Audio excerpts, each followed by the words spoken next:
இந்தியாவின் ஊழல் மையமாக புதுச்சேரியை பாஜகவின் இரட்டை என்ஜின் அரசு மாற்றிவிட்டதாக காங்கிரஸ் பொதுச் செயலாளர் கே.சி. வேணுகோபால் குற்றம் சாட்டியுள்ளார். புதுச்சேரியில் ஆளும் என்ஆர் காங்கிரஸ் அரசின் செயல்பாடுகளை கண்டித்து வாக் போர் புதுச்சேரி என்ற தலைப்பில் காங்கிரசார் பங்கேற்ற நடைப்பயணம் 23 தொகுதிகளிலும் நடைபெற்றது. இன்று நடைபெற்ற நிறைவு நடைப்பயணத்தில் சிறப்பு அழைப்பாளராக காங்கிரஸ் பொதுச் செயலாளர் கே.சி. வேணுகோபால் கலந்து கொண்டார். அப்போது பேசிய அவர் போலி மருந்து தொழிற்சாலை புதுச்சேரியில் இயங்கியதாக குற்றம் சாட்டினார். வரும் தேர்தலில் காங்கிரஸ் கூட்டணி மகத்தான வெற்றி பெறும் என்றும் அவர் தெரிவித்தார்.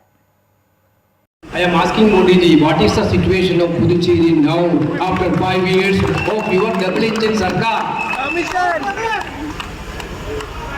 You can see whether Puducherry got any statehood which they promised. Puducherry got statehood? No. Puducherry airport developed? No. இதனிடையே 100 நாள் வேலை திட்டத்தில் இருந்து மகாத்மா காந்தியின் பெயரை நீக்கிய ஒன்றிய அரசை கண்டித்து சென்னை முகப்பேர் பகுதியில் காங்கிரஸ் நடைப்பயணம் தொடங்கியது. தமிழ்நாடு காங்கிரஸ் கமிட்டி தலைவர் செல்வ பெருந்தகை தலைமையில் நடைபெற்றது. மேற்கு மசூதி பகுதியில் இருந்து தொடங்கிய இந்த நடைப்பயணத்தை சிறப்பு விருந்தினராக பங்கேற்ற காங்கிரஸ் பொதுச் செயலாளர் கே.சி. வேணுகோபால் தொடங்கி வைத்தார்.